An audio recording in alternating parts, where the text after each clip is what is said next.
Boa noite a todos.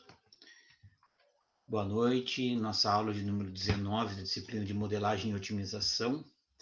E hoje nós vamos trabalhar as questões relacionadas à correção da avaliação parcial 2 e também vamos falar um pouco sobre a utilização do solver na resolução de problemas de otimização linear, de maximização e minimização. Então, problemas de otimização. De imediato, vamos passar aqui a correção da prova. Então, a nossa AP2 ela foi composta de 10 questões e essas 10 questões estavam distribuídas de tal maneira a obedecer uma sequência considerando o desenvolvimento da nossa disciplina ao longo do semestre, até o presente momento. E a primeira questão, então, que nós tínhamos lá era esta. Analise o problema a seguir, o problema de maximização, onde é dado a função objetivo, sujeito a 4 restrições, 5 na verdade, com a condição de não negatividade. E a exigência de que x3 é maior ou igual a zero. Na verdade, aqui já vai uma observação, né? Todas as variáveis não negativas, essa especificação não precisaria estar aqui em destaque.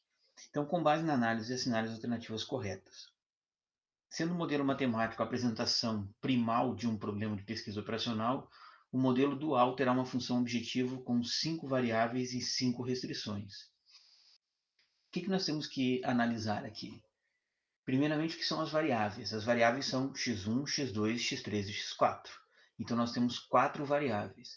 E quantas são as restrições? As restrições são 1, 2, 3, 4 restrições. Então, nós temos uma matriz de 4 variáveis e 4 restrições. Obviamente, esse x3 está aqui para complicar a vida, né? Uma vez que ele só tem uma condição de não negatividade, ele deveria estar aqui embaixo, o que joga a situação aqui a uma condição de uma matriz quadrada. Então, se nós vamos inverter isso, nós teremos as mesmas 4 variáveis, agora chamadas y1, y2, y3 e y4, né? E que vai ser dada pela transposição desta matriz.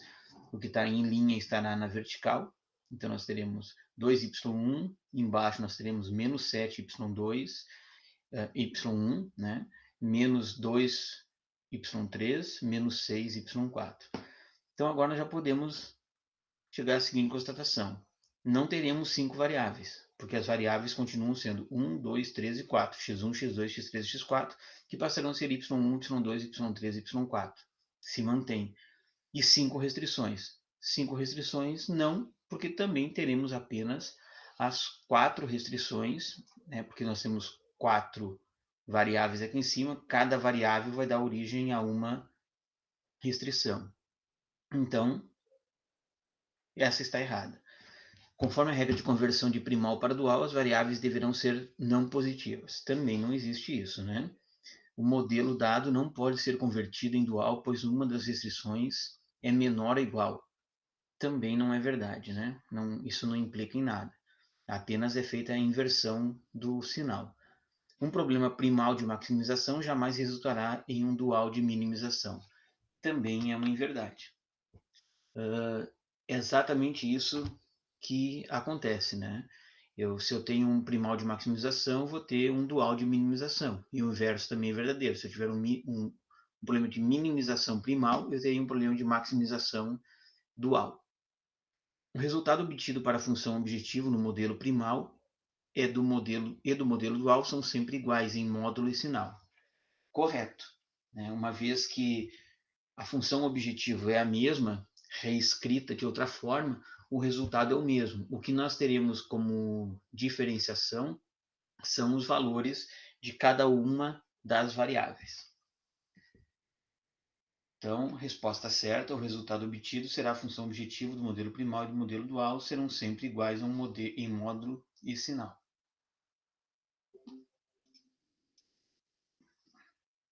A questão 2 pergunta sobre o método simplex. Analise as afirmações a seguir. O método simplex é utilizado para solucionar problemas de pesquisa operacional com no máximo 2 variáveis de decisão e infinitas variáveis de folga. 2. Variáveis básicas, VB, devem assumir valores não nulos. 3. Se na função objetiva existir pelo menos uma variável com coeficiente maior que zero e o problema for de maximização, então a solução encontrada não é ótima.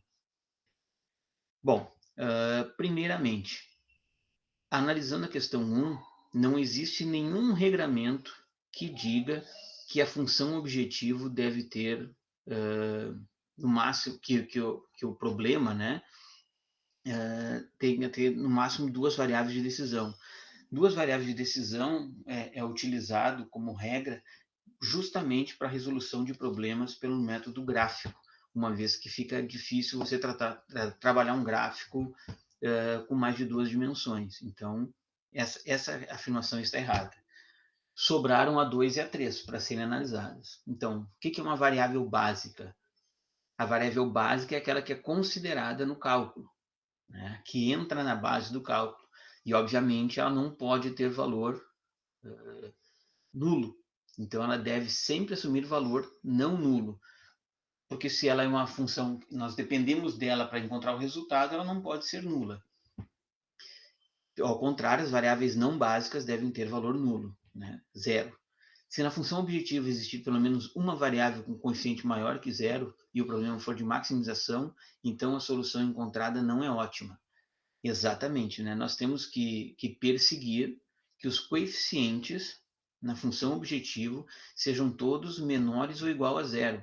E isso vai garantir que nós encontramos a solução ótima. Quando a gente encontra um valor negativo, menor ou igual a zero, significa que nós já saímos do campo das soluções factíveis ou possíveis, fazendo um paralelo com a ideia aquela da solução gráfica. Então, resposta certa é o que se afirma em 2 e 3. Agora, sobre o método simplex, analise as assertivas a seguir. Para a resolução de um problema de PL, de programação linear, inicialmente é necessário reduzi-lo à forma padrão, convertendo as restrições de desigualdade em restrições equivalentes de igualdade. Exatamente, né? Então, para que a gente possa utilizar o simplex, nós não podemos trabalhar com um sinal de menor ou igual, nós temos que transformar isso para uma situação onde tenhamos as restrições equivalentes de igualdade.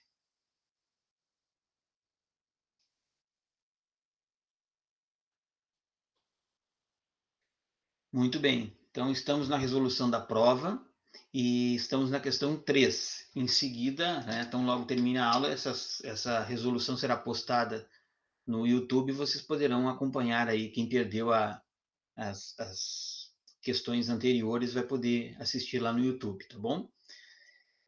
Então, a questão 3, sobre o método simplex. Pergunta se pede para que sejam analisadas as assertivas, né? Então, a assertiva 1 fala na resolução do problema de PL, é necessário reduzi-lo inicialmente à forma padrão, convertendo as restrições de desigualdade em restrições equivalentes de igualdade. E a assertiva 2, o método simplex é um processo iterativo que permite melhorar a solução da função objetiva em cada etapa. O processo não finaliza enquanto for possível continuar melhorando este valor, ou seja, quando se obtém a solução máxima independente do objetivo do modelo. Então, a assertiva 1 ela é correta. Por quê?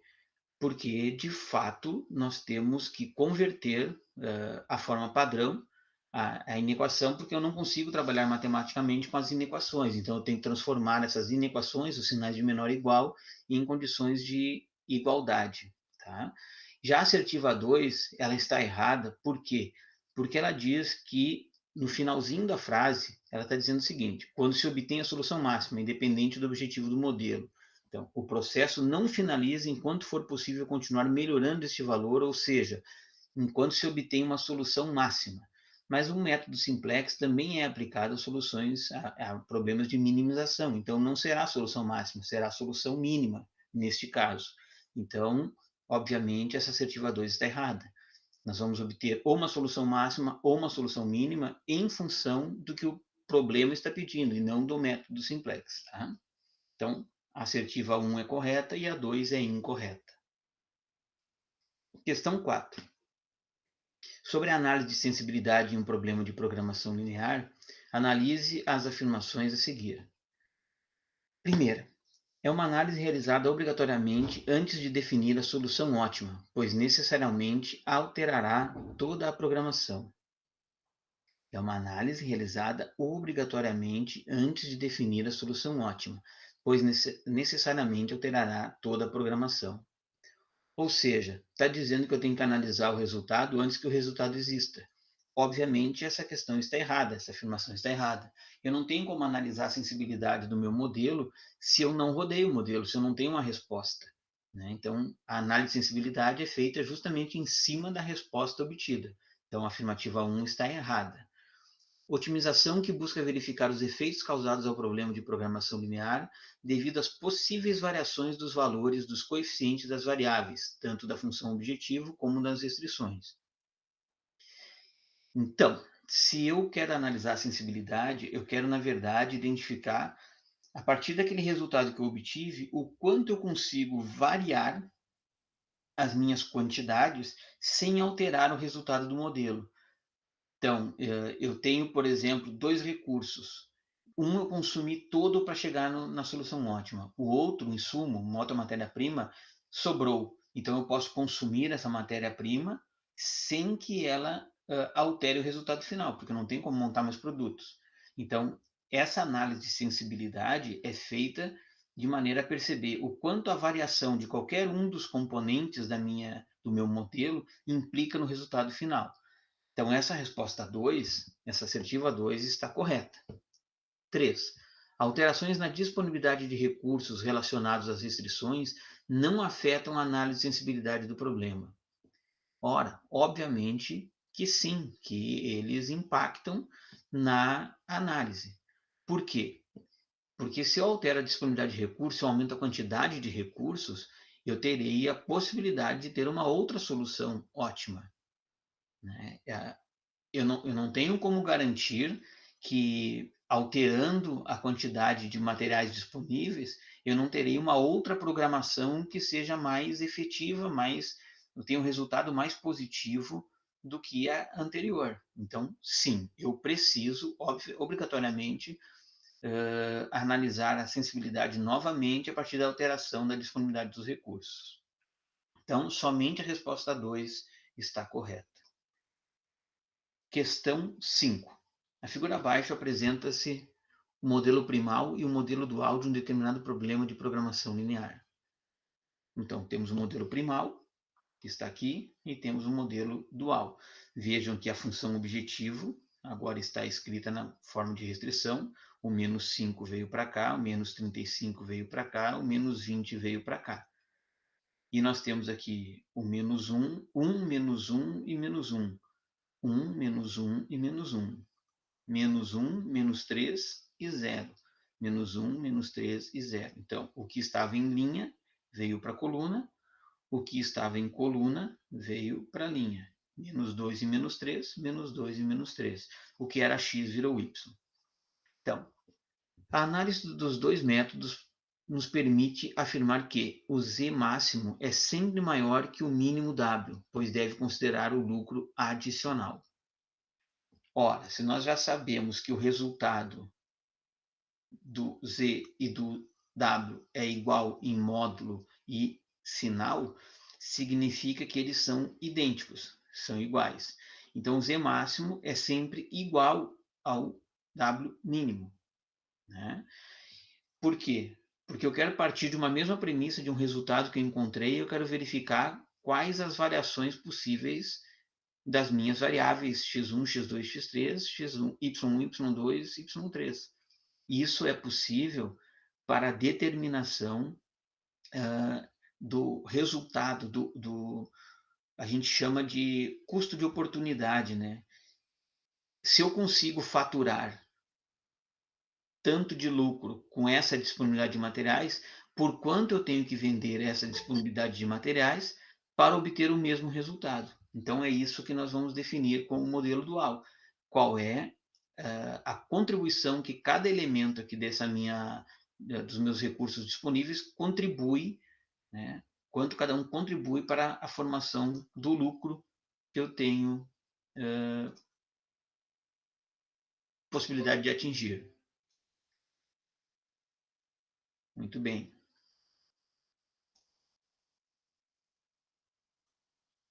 Voltando aqui. Então, o Z está errado. Essa questão 1 está errada. Afirmação 1. Afirmação 2. A resposta numérica do problema primal, máximo Z, é sempre igual ao do problema dual, mínimo W. Correto. Essa nós já vimos que é correta, é a mesma do exercício anterior lá. 3. O problema dual possui sempre duas respostas válidas, o mesmo problema para o mesmo problema, a máxima e a mínima. Não é verdade, né? O problema dual, se ele é de minimização, ele só terá o mínimo. Se o dual é de maximização, ele terá o máximo. Estamos na correção da prova da P2 e está sendo gravada a aula, então depois quem perdeu aí as primeiras questões poderá assistir lá no YouTube que estará disponível lá a correção, tá bom? E vocês podem me interromper a qualquer momento, tá? Para tirar dúvidas. O problema dual possui sempre duas respostas válidas para o mesmo problema, a máxima e a mínima. Então já vimos que não é verdade. Afirmação 4. Se no primal as variáveis x representam as quantidades a serem produzidas, no modelo dual as variáveis y representam a contribuição unitária de cada insumo para o lucro total. É verdade. O que nós estamos tentando descobrir é se eu consigo fabricar tantos itens x1 e x2 com esta disponibilidade de insumos, aqui eu vou verificar, eu vendendo esses insumos por um determinado valor y, qual é esse valor y para que o W seja igual ao Z, para que eu não tenha prejuízo. A lógica é exatamente essa. Eu quero saber quantos itens eu devo produzir x1 e x2 a partir desta disponibilidade de recursos. A partir do momento que eu monto o problema dual, eu quero saber por quanto eu tenho que vender cada um destes insumos disponíveis para obter este resultado financeiro. Então, a 4 está correta. 5. Não existe problema dual para problemas primais de minimização. E essa aí é a dada, né? Não tem nenhuma lógica isso, né? É sempre o inverso. Se o primal é de maximização, o dual é de minimização. Se o primal é minimização, o dual é maximização. Então, somente 2 e 4 estão corretas. Questão 6. Em uma modelagem qualquer, para a maximização do lucro a partir das quantidades a serem produzidas de cada modelo de produto, com base nos insumos necessários e disponíveis para sua obtenção, a função objetivo do modelo primal é dada por máximo Z igual a 3x1 mais 4x2 mais 1x3. Para o modelo dual, tem-se mínimo W, 2y1 mais 3y2 mais 7y3. A partir dessas informações, pode-se concluir que o lucro unitário de cada produto é igual a Z, que não é verdade, né? Nós sabemos que o produto X1 oferece 3 unidades financeiras de lucro, o X2 oferece 4, o X3, 1. Então, vamos supor que seja sapato, bolsas e tênis. O sapato dá R$3 de lucro, a bolsa dá 4 e o tênis dá 1. Então, não é igual a Z. A contribuição unitária é a parcela de cada um que contribui para o lucro total. 3, 4 e 1, respectivamente, obtidos da função máxima Z. Então, o lucro unitário de cada produto é 3, 4 e 1. Por quê? Porque é a função objetivo do modelo primal. Então, está aqui. Modelar qualquer maximização do lucro. Então, esse modelo é um problema de maximização do lucro, que é dado pelo lucro unitário de cada um vezes a quantidade. Então, 3, 4 e 1 é o lucro unitário de cada um destes. 2, 3 e 7, respectivamente, obtido da função mínimo W. Não, 2, 3 e 7 estão acompanhados do Y. O que é o Y? É a margem de contribuição, né, unitária de cada um dos insumos para a formação do meu custo equivalente. Então, na verdade, Isso aqui não é igual ao lucro. Isso aqui é igual à margem de contribuição unitária de cada insumo para a obtenção de um resultado financeiro, no mínimo equivalente ao lucro. Então, essa aqui está errada. Nenhuma alternativa está correta. Está errado. Igual a W. Também está errado, né? W não é, porque W é o valor mínimo a ser vendido todo o meu estoque de insumos para conseguir a mesma receita, o mesmo resultado financeiro que se eu tivesse produzido todos os itens. Aqui, quanto eu tenho que vender o meu estoque para poder obter o mesmo lucro que se eu tivesse fabricado os produtos e vendido. Isso é o dual e o primal. Questão 7. Em uma modelagem qualquer para a maximização do lucro, a partir das quantidades a serem produzidas de cada modelo de produto, com base nos insumos necessários e disponíveis para sua obtenção, a função objetivo do modelo primal é dada por máximo Z igual a 3x1 mais 4x2 mais 1x3. Para o modelo dual, tem-se mínimo W igual a 2y1 mais 3y2 mais 7y3. A partir dessas informações, pode-se concluir que, após a resolução dos modelos, deve-se constatar que x1 igual a y1, x2 igual a y2, x3 igual a y3. Não, pelas razões já ditas em, no mínimo, 4 questões até chegarmos aqui, que é, esse aqui é o lucro unitário da venda de um produto. 3 é o lucro unitário, ou o X1 é a quantidade de um produto que tem o lucro unitário de R$3 que pode ser vendido. Y1 é a quantidade de insumos que eu devo vender por este preço para ter um valor equivalente a esse. Então, são coisas completamente diferentes.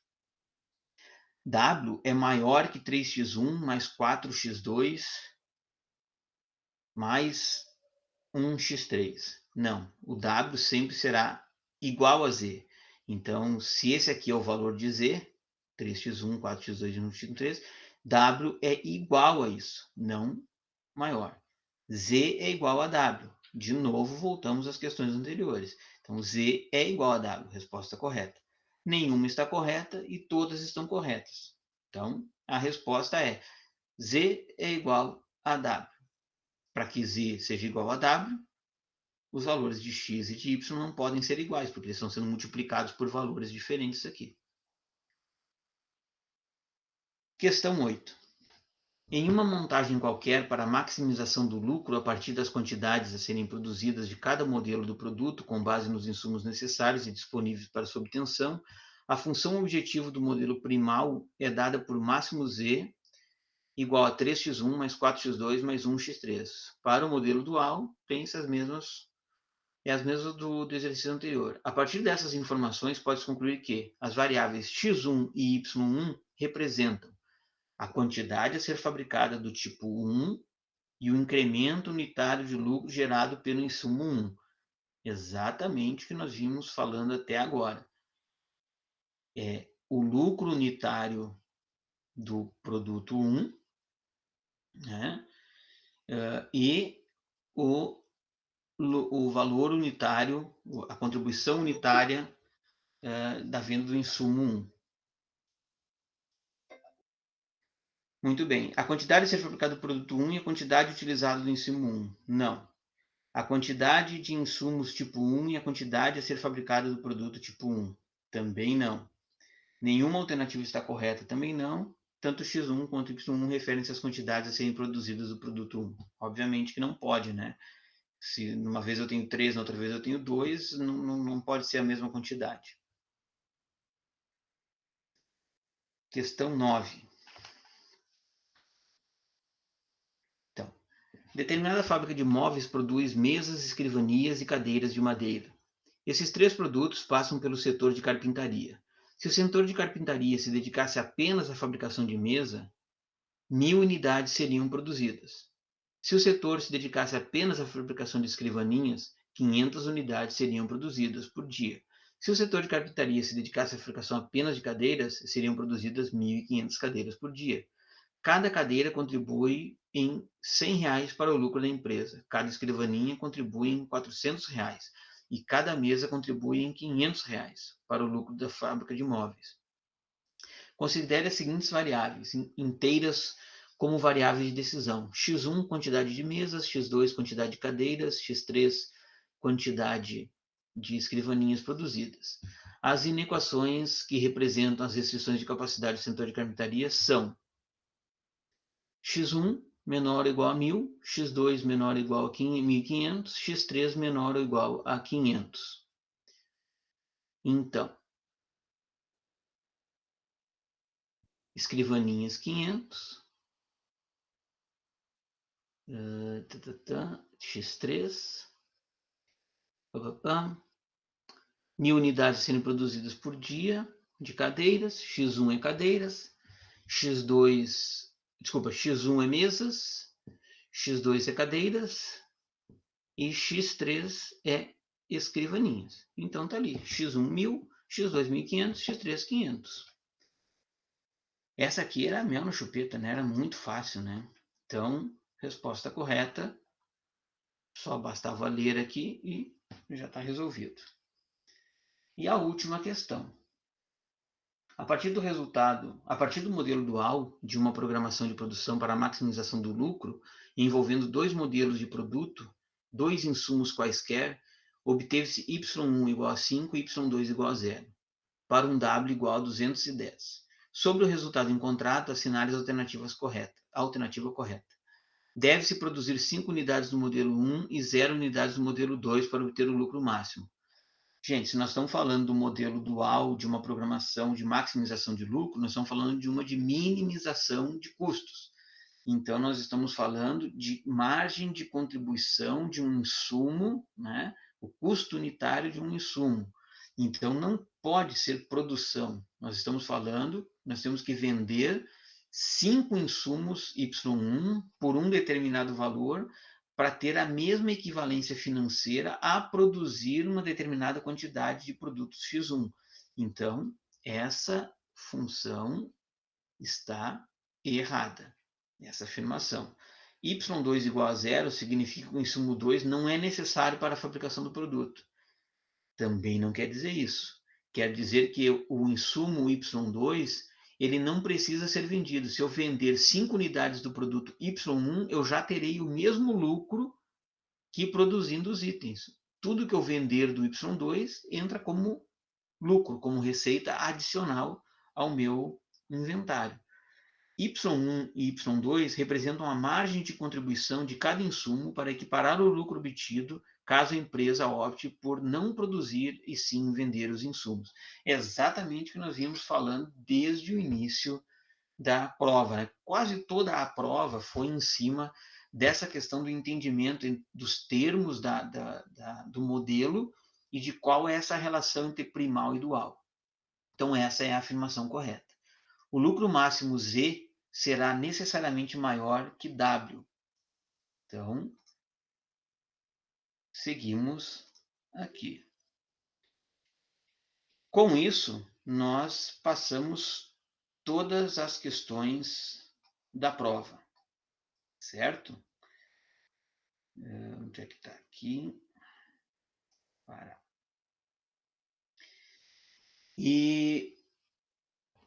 Então, quem não pegou desde o início, vai estar no YouTube lá, pode olhar. Essa prova, pessoal, realmente ela foi bem fácil assim construída, sabe?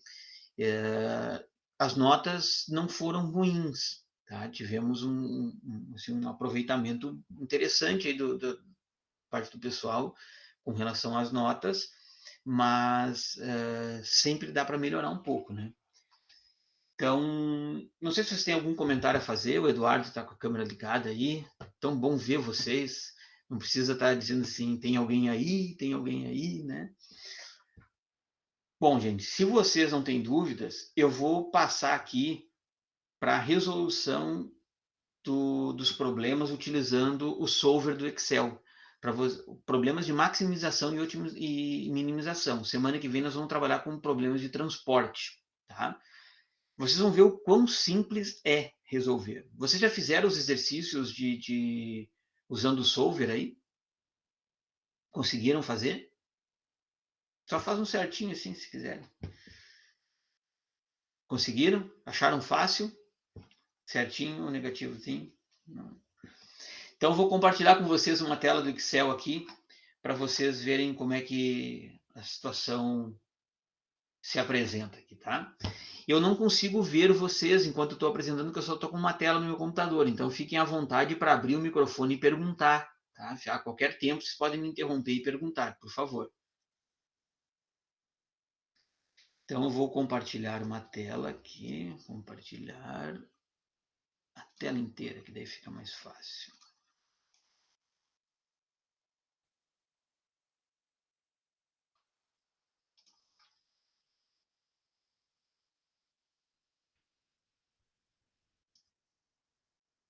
Estão vendo o Excel aí?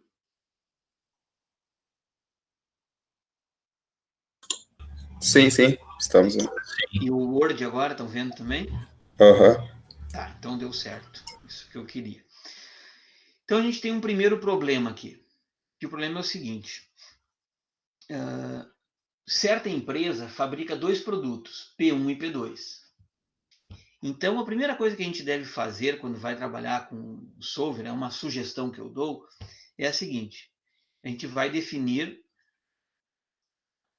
Opa. Nós vamos definir aqui... Vocês conseguem enxergar ou ficou muito pequeno? Eu acho que pode aumentar só um pouquinho. Tá, então eu vou botar a tela cheia aqui, que fica melhor. Assim ficou melhor, né? Sim. Opa. Tá. Então, certa empresa fabrica dois produtos, P1 e P2. A primeira coisa que eu fiz é colocar aqui, ó, P1 e P2, tá? Quantidade de P1 e quantidade de P2. Eu vou chamar o P1 de X1 e o P2 de X2, certo? Então tá. O lucro por unidade de P1 é de R$100. De R$100. Então, eu coloquei aqui embaixo, ó, lucro unitário, R$100, de P1, R$100, de P2, R$150. Eu poderia ter colocado aqui em cima, não tem problema nenhum. Eu sempre coloco por último isso. A empresa necessita de 2 horas para fabricar uma unidade de P1 e 3 horas para fabricar uma unidade de P2. Então, 2 horas, restrições, ó, 2 horas para fabricar um P1, 3 horas para fabricar um P2. Vejam só, essa coluna, tudo que diz respeito a P1 está nessa coluna. Tudo que diz respeito a P2 está nesta coluna. Então, 2 horas para fabricar um P1, 3 horas para fabricar um P2.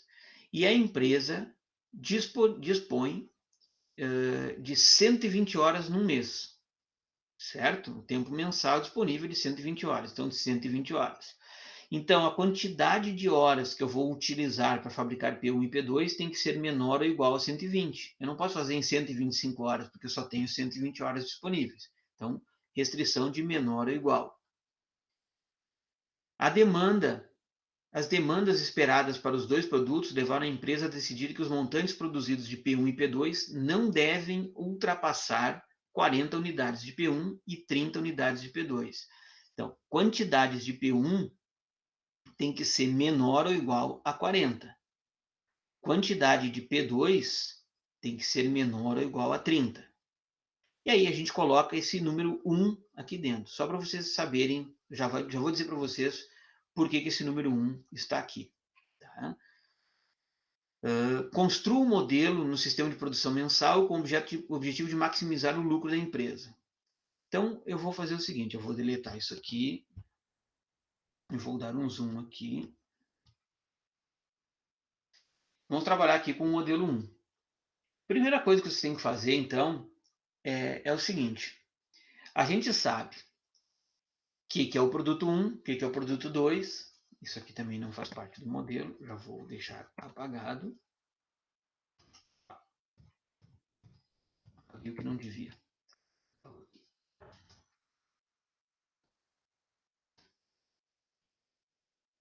Então, eu tenho aqui a quantidade de P1, quantidade de P2. Eu tenho 2 horas para o P1, 3 horas para o P2. A produção de P1 só pode ser menor ou igual a 40. A produção de P2 tem que ser menor ou igual a 30. e o lucro unitário de P1 é 100 e o lucro unitário de P2 é 150. E o meu objetivo é ter o máximo lucro aqui.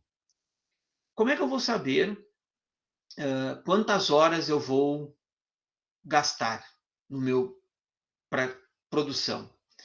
É o seguinte, eu vou fazer a quantidade produzida de X1 vezes as horas que eu gasto para fazer X1, mais a quantidade de produtos P2 vezes a quantidade de horas que eu uso para fazer um P2.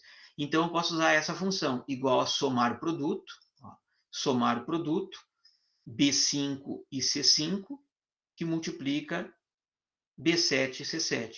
Como é que eu faço isso? Eu vou escrever essa fórmula aqui para vocês saberem. Ó. Eu vou digitar igual somar, já vai aparecer aqui somar produto, seleciono ela, ele abriu um parênteses. Eu vou selecionar essas duas células, vou colocar um ponto e vírgula e vou selecionar essas duas outras células. Está escrita a minha fórmula. Dei um Enter, está escrita a minha fórmula. Está ali, ó, B5, C5, B7, C7. Como eu vou calcular a quantidade de horas necessárias, melhor, a quantidade de itens de P1 que eu vou produzir, que tem que ser menor ou igual a 40? Eu vou multiplicar a quantidade que eu vou definir vezes 1.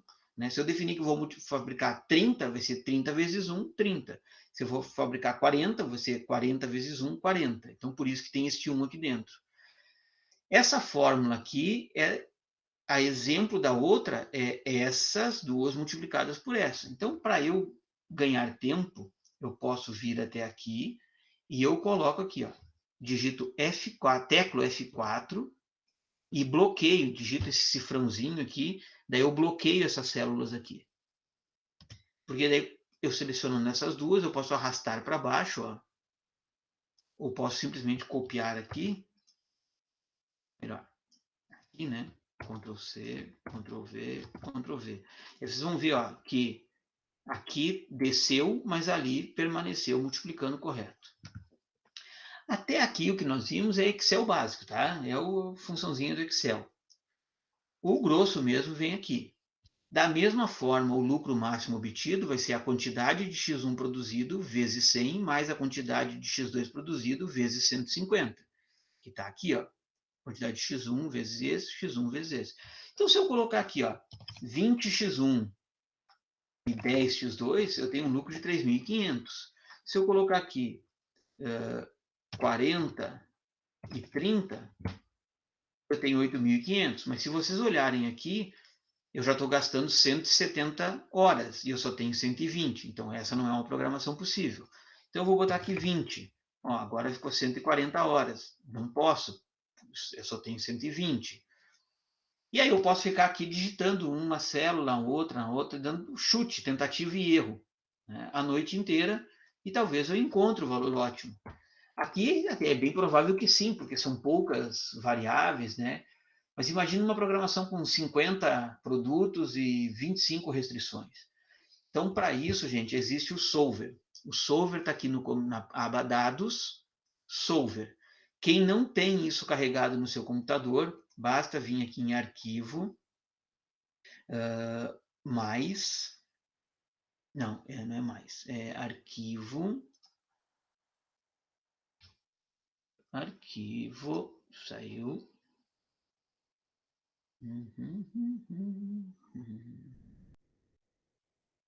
é mais sim, opções, tá aqui, ó, mais opções, daí a gente vem aqui em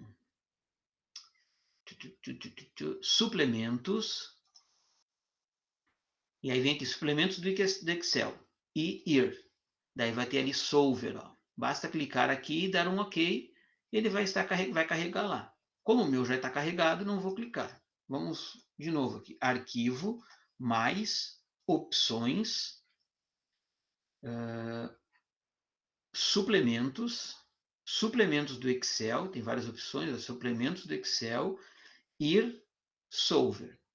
Tá? Então, o meu já está carregado, eu vou clicar na célula, a minha função objetiva é essa, né? É o máximo lucro. Então, eu vou clicar aqui e vou lá no solver. Solver. Eu vou limpar aqui, porque eu fiz os testes hoje de tarde, para não correr nenhum risco de chegar aqui e dar tudo errado, né? Então, eu vou aqui, Solver. Eu quero selecionar a minha função objetivo, que é essa aqui. Selecionei. Enter. Está ali, ó, F11. Eu quero maximizar.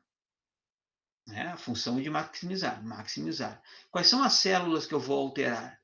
Essas duas aqui, as quantidades.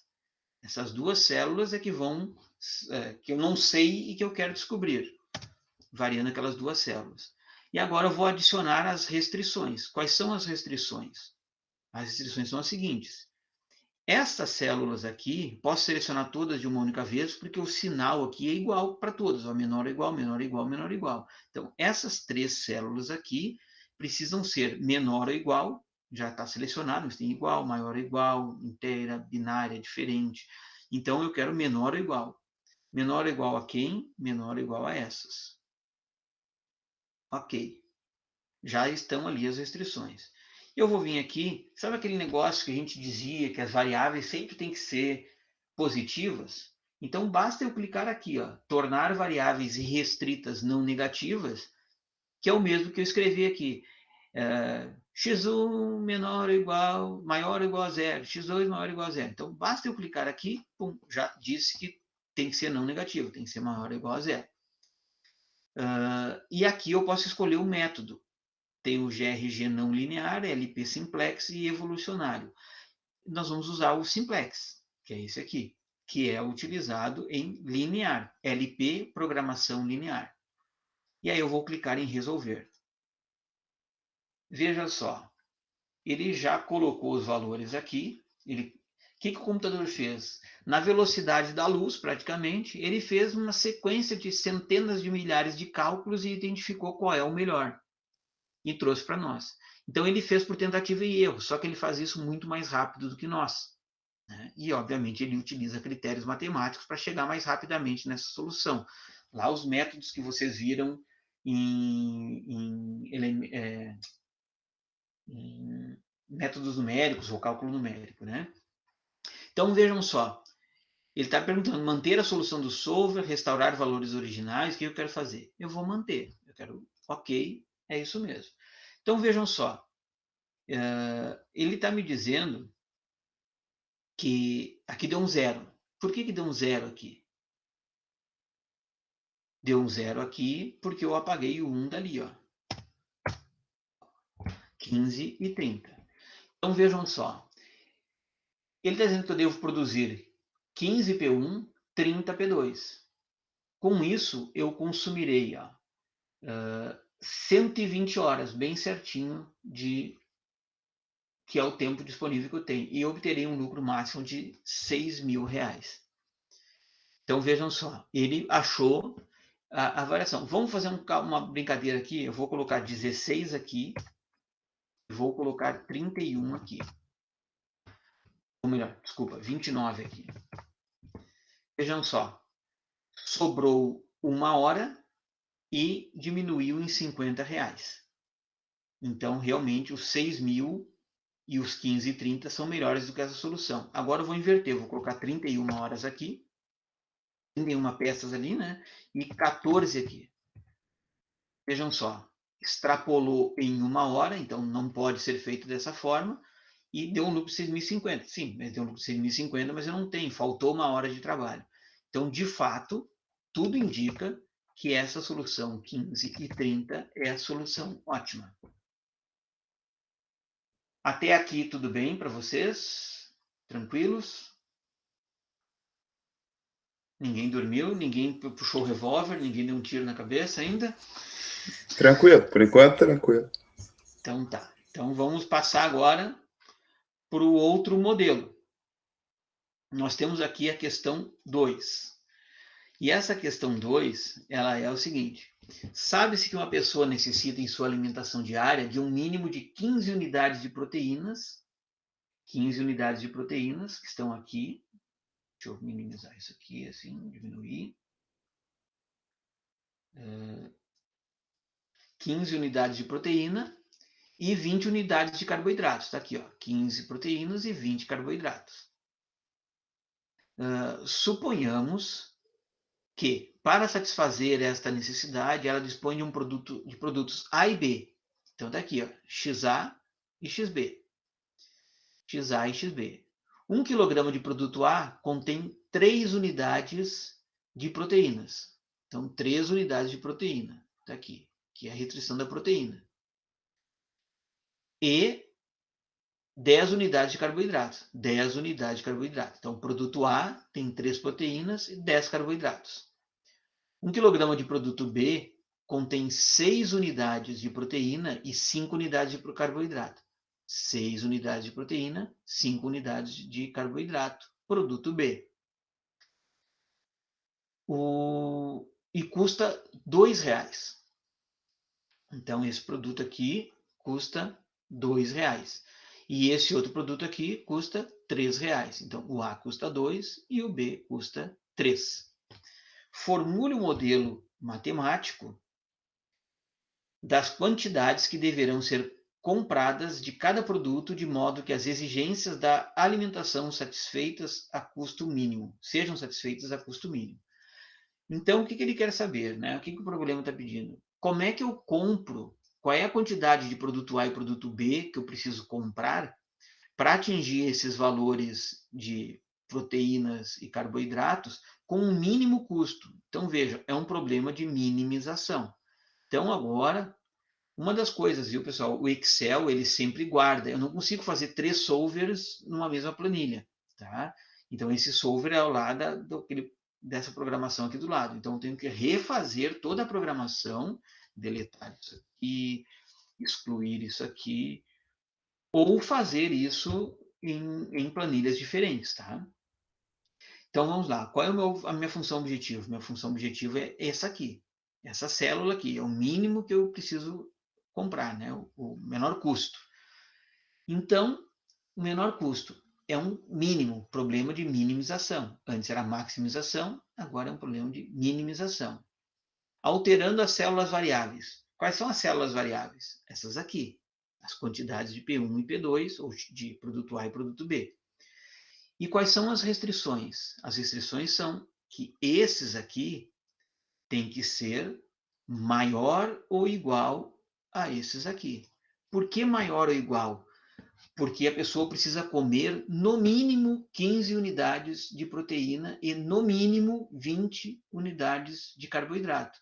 Então, ela pode comer a mais, ela não pode comer a menos, senão ela fica desnutrida, né? Então, eu preciso garantir que ela, no mínimo, coma isso. Então, ok, está feito o modelo. Variando aqui a célula M11, e para encontrar o mínimo aqui na célula M11, mínimo da M11, alterando essas duas células, e essas são as variáveis. Então, vamos resolver.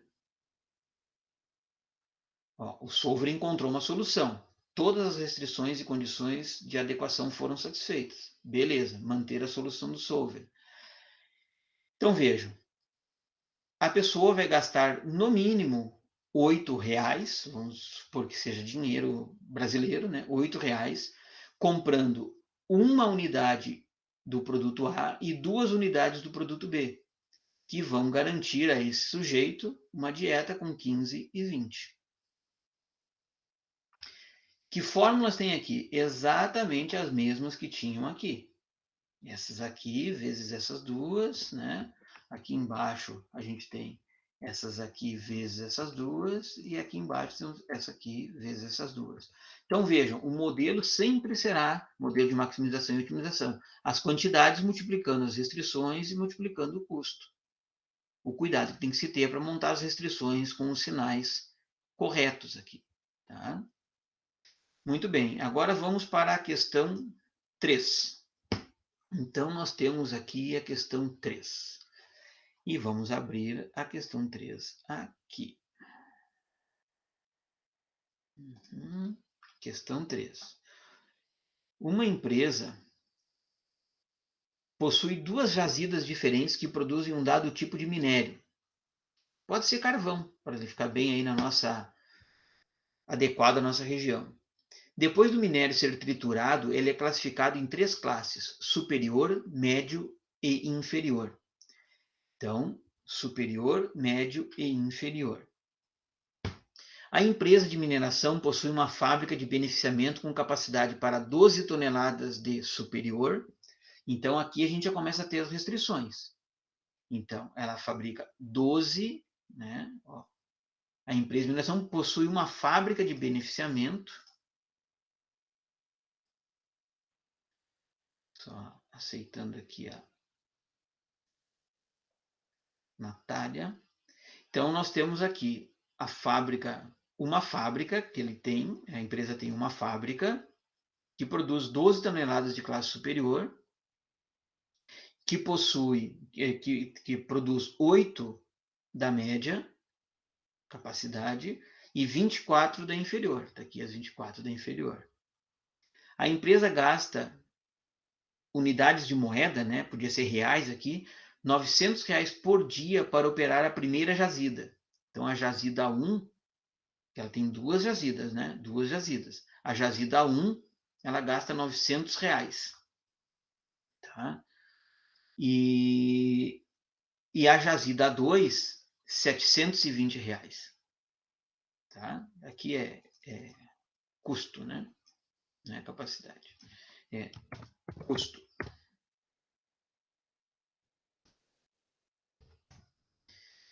Então, vejam. Custo de 900 para a jazida 1 e de 720 para a jazida 2. E agora, o que está faltando? Saber quanto cada jazida produz de cada um dos itens. Então, essas jazidas têm, contudo, capacidades diferentes.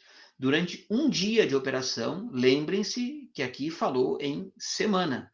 R$720 para operar, R$900 por dia para operar a primeira jazida e R$720 para operar a segunda. Tá? Então, aqui, por dia. Contudo, as capacidades diferentes. Durante um dia de operação, a primeira jazida produz 6 toneladas. 6 toneladas. Está aqui. 6 toneladas. Deixa eu só liberar a entrada aqui. Então, produz 6 toneladas de minério de classe superior, 2 de classe média e 4 de classe inferior. Enquanto a segunda jazida produz diariamente 2 toneladas de superior, 2 toneladas de média e 12 toneladas de inferior. Pergunta-se: quantos dias por semana deve operar cada jazida para satisfazer de maneira mais econômica as encomendas feitas à empresa? Quais são as encomendas? Está em cima. Ó. 12 toneladas de classe superior, 8 toneladas de classe superior e 24 de inferior por semana. Por semana. Tá? Muito bem. Então, se essas capacidades aqui são por dia, eu preciso multiplicar isso aqui por 7 para ter por semana, né? Essa capacidade aqui é por dia e essa aqui é o pedido por semana. Então, eu tenho que multiplicar por 12. Tá? Ou por 7, melhor dizendo. Então, está aqui. Ó. Somar produto, SP5, Q5, vezes o P7 e o Q7. Então, isso aqui por esse aqui.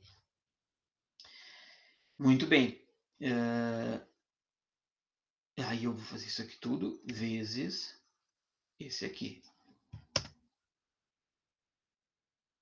E aí eu vou arrastar aqui para baixo e vou copiar para cá. Porque esse 900 e 700 também é por dia, né? Então eu tenho aqui, ó, gasta 900 por dia e 720 por dia. Então eu tenho que multiplicar tudo por 7. Agora sim eu estou multiplicando ali por 7. Estou, não estou? Estou assim, ó, por 7 e por 7. Muito bem. Agora eu preciso colocar o solver em ação. Meu modelo está montado. Considerei aqui jazida 1, jazida 2 classe inferior, classe média, classe superior. Tá? Matriz feita, né? Linhas, colunas representam as jazidas, linhas representam as categorias de produto. Eu vou no solver, vou limpar isso aqui para não confundir, esse aqui do exercício anterior, né? Então, qual é a minha função objetivo? É essa célula aqui. O que eu preciso fazer? Maximizar ou minimizar? Ele quer saber o mínimo custo, né? O mínimo custo para atender essas quantidades aqui solicitadas. Então, é minimização. Quais são as células que eu preciso variar? Essas aqui, as quantidades em cada uma das jazidas, ou o custo, né, de cada jazida, porque eu vou ter a quantidade vezes o custo. Então, aqui eu vou saber a quantidade de tempo, né, cada jazida vai funcionar. Tá, então fiz isso. E as restrições? As restrições são que esses valores aqui precisam ser maior ou igual a esses aqui. Porque eu tenho que produzir no mínimo isso, né? Então a minha produção tem que ser 12, 13, 14, 15. Eu não posso fazer 9. Se eu fizer apenas 9 quantidades em vez de 12, eu não vou estar atendendo o meu pedido. Né? 9 toneladas, o meu pedido é 12. Então eu preciso que seja maior ou igual a esse valor aqui, que é o mínimo necessário. Ok. E aí eu vou em resolver. O solver encontrou uma solução, todas as restrições e condições de adequação foram alcançadas, satisfeitas. Quando tem algum erro, quando ele não consegue encontrar o valor, ele vai avisar aqui que não encontrou uma solução que convergisse, né? Então agora eu vou clicar em OK e ele está me dizendo aqui, ó, eu tenho que trabalhar 0,14 dias para ou semanas para isso aqui e 0,42 e eu já vou obter o mínimo aqui. Eu só me atrapalhei um pouco porque tem alguém querendo entrar aqui.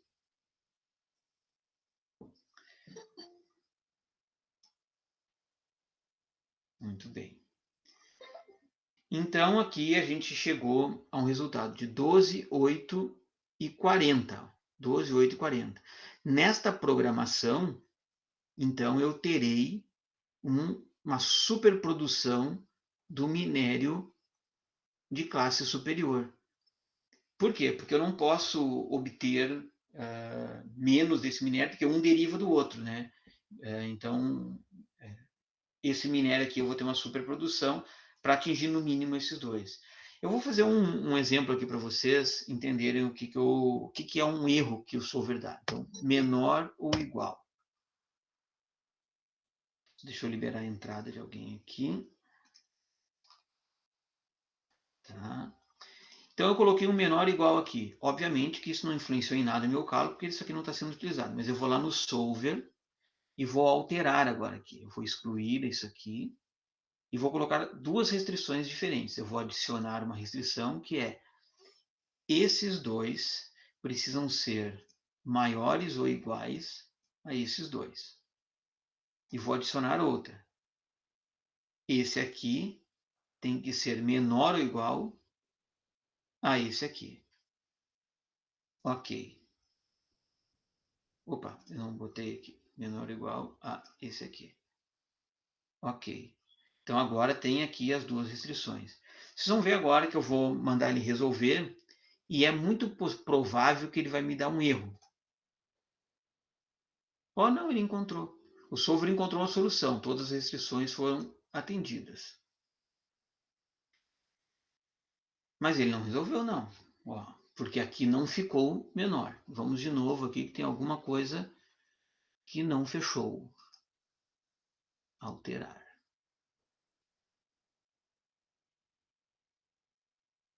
O 7 e o 8. Tá, aqui tem um erro. Excluir. E excluir. Então, eu vou fazer o seguinte. Eu vou adicionar. Vou selecionar esses dois aqui, né? Esses dois. Tem que ser maior ou igual a esses dois. E a função objetiva aqui está errada. A função objetiva é essa aqui. E aí eu vou adicionar outra variável, que é essa aqui tem que ser menor ou igual a essa aqui. LP simplex, tal, resolver.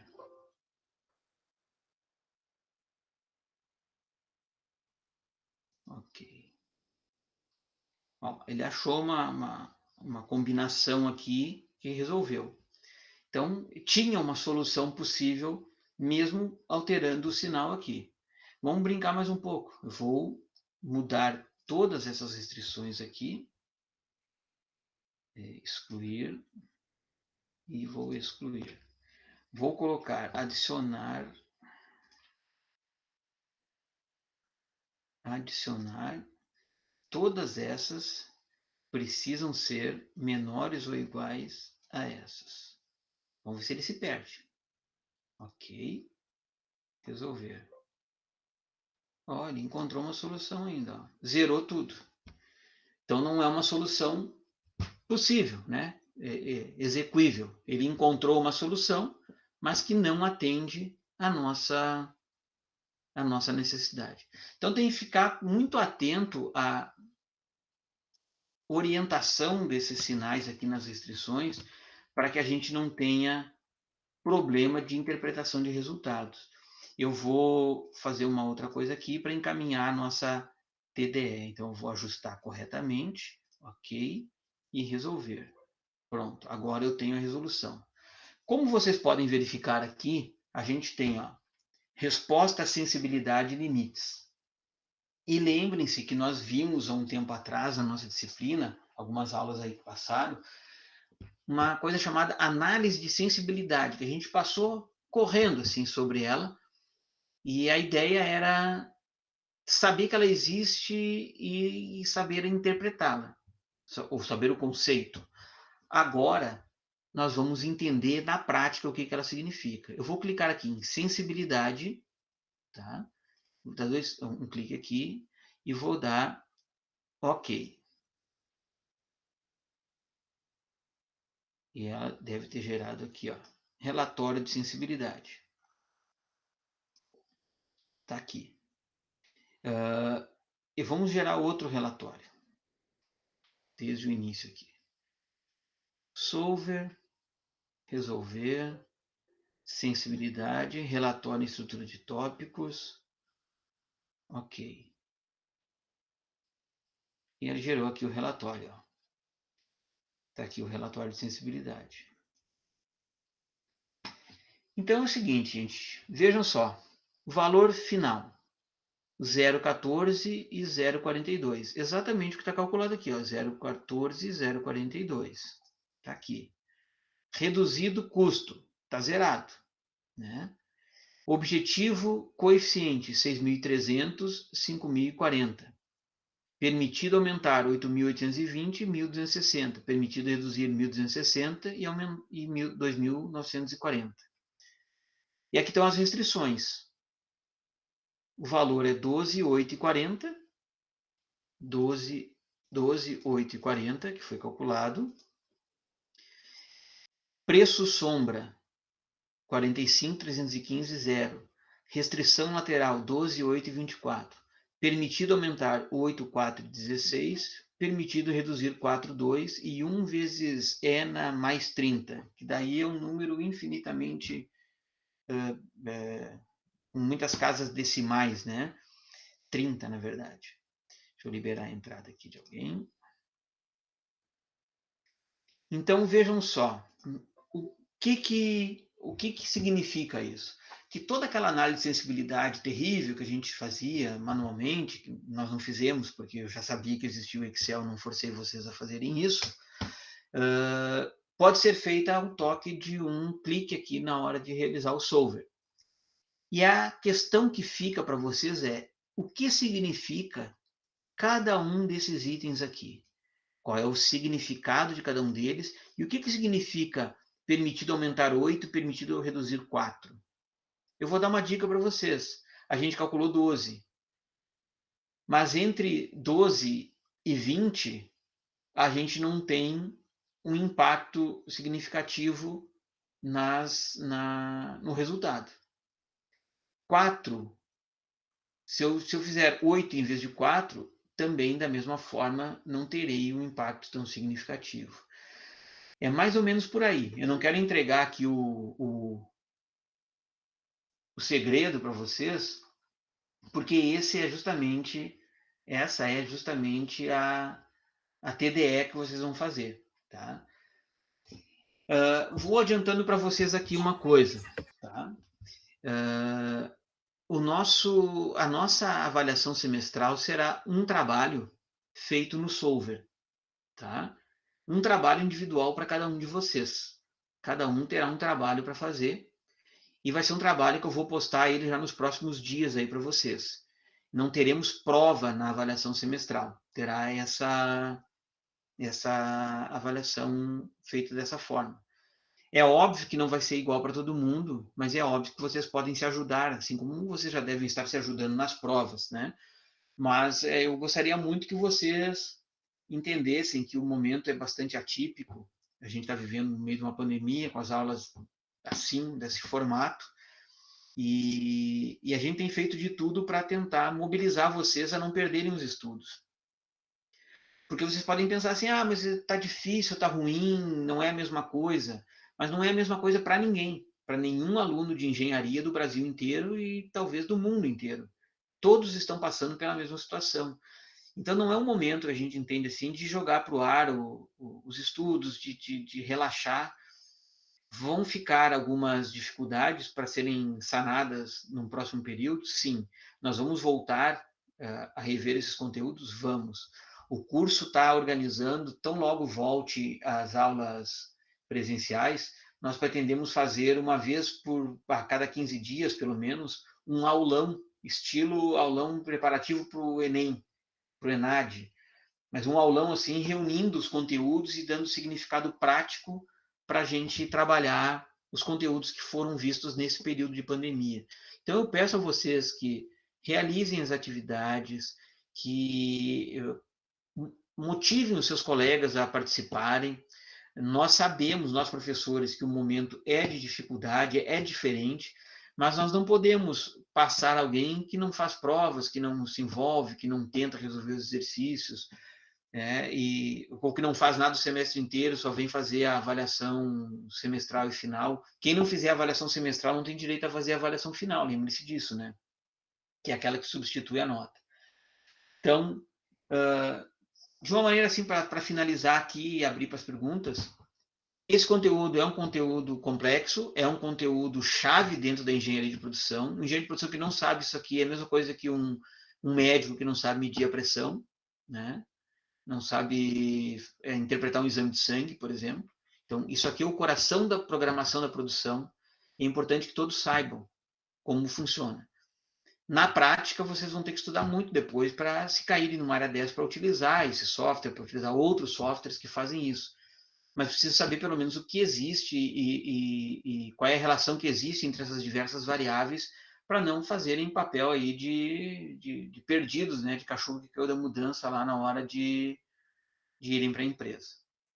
Então, a nossa TDE, para finalizar aqui, a nossa TDE, ela é justamente a interpretação de cada um daqueles termos ali que compõem a análise de sensibilidade, tá bom?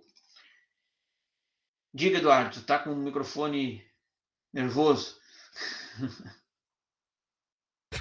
Não, eu ia perguntar sobre ali a planilha do Excel, só que já como vai ser a tarefa, então vou tentar fazer sozinho, depois vamos ver o que vai dar. Porque eu já fiquei com uma dúvida ali. Tá, não, mas me diga qual é a tua dúvida, por favor. Que nem quando diz ali reduzir 4, que apareceu ali, se não me engano. Mas aí não vai de contra a restrição, que era 12, porque se eu reduzir 4 de 12, vai para 8, por exemplo. Aí não vai contra a restrição? Pois é que tem um segredinho ali na análise de sensibilidade, que é isso que eu quero que vocês pesquisem. Sinceramente, se vocês colocarem no Google análise de sensibilidade programação linear utilizando o Excel. Vai vir tudo dito ali, sabe? O primeiro site que vocês abrirem vai vir tudo. Mas eu quero que vocês leiam e tentem interpretar e façam as mexidas na planilha para entenderem como uma coisa se relaciona com a outra, tá? Porque uma coisa é eu dizer aqui, tenho certeza que eu mostrando para vocês, tudo fica fácil, tudo acontece num toque de mágica. Quando vocês vão fazer, pá, tranca tudo. Então é importante que vocês tentem fazer. Por isso que eu estou propondo essa atividade para vocês interpretarem, tá bom? Tá certo. Então tá, gente, a nossa orientação é para que essas aulas não durem mais de 45 minutos, porque ninguém assiste tudo, fica com vontade de pular do telhado quando tem uma aula de 2 horas em vídeo. Então, se não há dúvidas, eu encerro por aqui, dizendo a todos que fizeram as avaliações e que não fizeram as avaliações até agora, que foram bem ou que foram mal, ainda há tempo de fazer a avaliação semestral e fazer a avaliação final, que substitui a nota do semestre inteiro. Não desistam dos sonhos de vocês, gente. Olha, a gente tem visto muitos alunos de muitos lugares, muitas pessoas desistindo, botando os projetos pendurados, né, esperando a hora melhor. Quando voltar eu faço. O fato de vocês terem continuado é um diferencial para vocês, viu? É um diferencial. Todo mundo que desistiu, que parou, está atrasando a sua formatura em pelo menos 1 ano. Isso significa que vocês vão para o mercado de trabalho 1 ano antes. Significa que vocês vão para a disputa de estágios no ano que vem com vantagem em relação a quem trancou. Então, guardem isso que eu estou dizendo. Parece bobagem, mas não é. Aqueles que são pagantes têm a questão financeira, mas se é possível administrar, administrem. E aqueles que são ProUni, não corram risco de perderem suas bolsas, trancando as disciplinas, reprovando num monte de disciplina, porque a UBRA não é mais uma universidade sem fins lucrativos, tá? Então, a UBRA vai fazer valer todos os procedimentos que estão descritos lá nas bolsas ProUni, o critério para a manutenção das bolsas. Então, tomem cuidado. Eu estou avisando numa boa, assim, como amigo, porque eu não quero que ninguém perca a bolsa, eu não quero que ninguém deixe de se formar. O mundo precisa de pessoas formadas, inteligentes e competentes, tá bom? Não rateiem, não reprovem nas disciplinas. Aproveitem as oportunidades que os professores estão dando, façam a avaliação semestral e façam a avaliação final para obter essa aprovação, para correr atrás, tá bom? Forte abraço a todos, até a próxima aula. Agora vamos fazer todas as semanas aula, tá? Para nessa reta final aí correr atrás do prejuízo. Beleza. Tá bom? Um abração a todos. Abraço. Abraço.